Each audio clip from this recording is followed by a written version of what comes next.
Welcome back. Now in this video, we are going to focus just on creating links inside of your emails. And these links can be created for broadcast emails. They can also be created for follow-up emails. What we're going to do is we're going to edit a message in our drafts area, and we can click the edit link. And that brings us to the edit screen.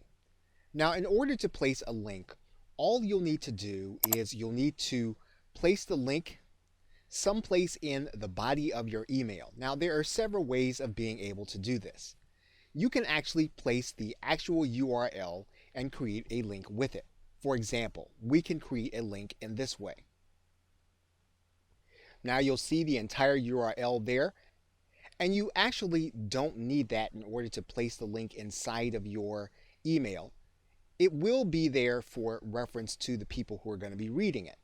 Now what you're going to do in order to create an active clickable link is you're going to highlight this link. Then you're going to click the link icon. That's going to open up into a dialog box. And what we're going to do is we're going to take that URL. We're going to place it inside of this URL.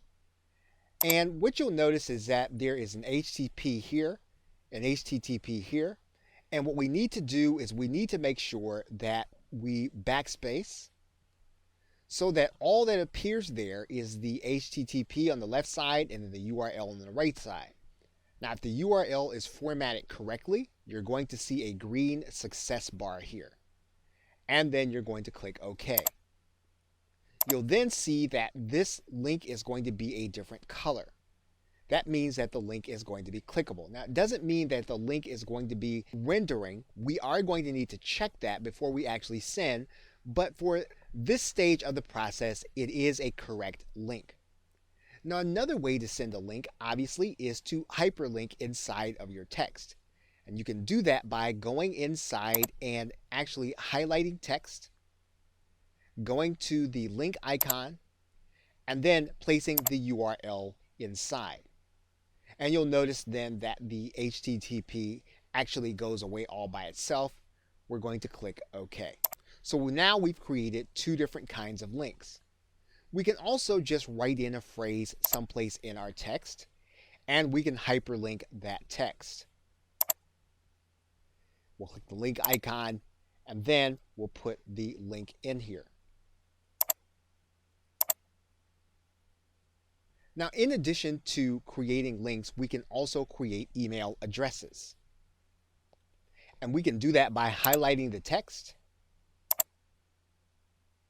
going to the link icon, and then changing the link type to email. And what we're going to do is we're going to write our email address that we wanted to send to in this box, and then we're going to put a starter subject and a message body in there.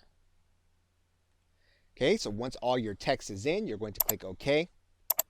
And this is actually going to be clickable into an email address. And what it will do is it will actually open up the email editor of the person who's actually clicking the link. Now, for the sake of deliverability, you'll want to keep your linking to affiliate sites to a minimum and redirecting to a minimum. When possible, you want to send people to your own website. So what we're going to do now that we have our content in, we're going to click Save, and then we're going to click Save and Exit. So now that this message is in our drafts area, we are now going to go ahead and send this as a broadcast. We're going to schedule it, and we're going to send it immediately. Aweber is going to warn us and ask us if we want to send this broadcast, and we're going to go ahead and send it. And now our email with our links is actually sent.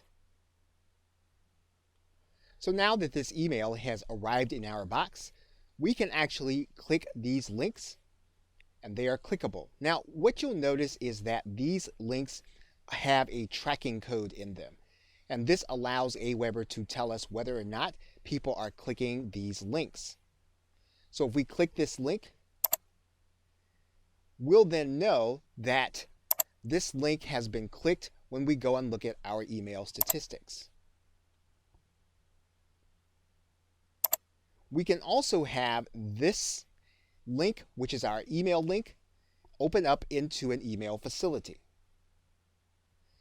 And you'll see that our email is now ready to be sent by clicking that link. And Aweber will always give us the statistics for our sending. So actually, we only had one email being received. It was opened by one person, but if we had more than one person inside of our email list, we could actually view our statistics for that email. And Aweber will tell us how many people opened it, how many people clicked on the links. If we had sales tracking and someone reached the page, it'll tell us how many people actually sold, how many people unsubscribed, and then how many times people hit the domain. We can actually look at how many emails are unopened and then how many have been opened. And if we wanted to send a follow-up email to either people who had not opened our email or people who had opened our email, all we would have to do is to create a segment based on these subscribers. So in this case, all we would need to do is to click Send Directly to Subscribers. Aweber would ask us for a segment name. We would create our segment name and then we'd save our segment. Now, obviously, you're going to have more than one person in your email list. In this particular case, the mechanics will work the exact same. You would still create a segment based on either people who had opened, people who had unopened. You can create a segment and actually send an email to them. So here's how that process would work. You'd actually click Schedule a Broadcast, and then you'd actually have all of the list selected. But what you do is you would actually edit, and then you would actually send to a certain segment. And you'll see there that our segment that we just created is actually there. And so the only people that will receive this email would be those within the segment that we created. And then we would click Send Message Now. So again, we are tracking clicks, we are tracking statistics, and we can tell what our broadcast and our email marketing is actually doing. Okay, so with that, thanks, and I will see you in another video.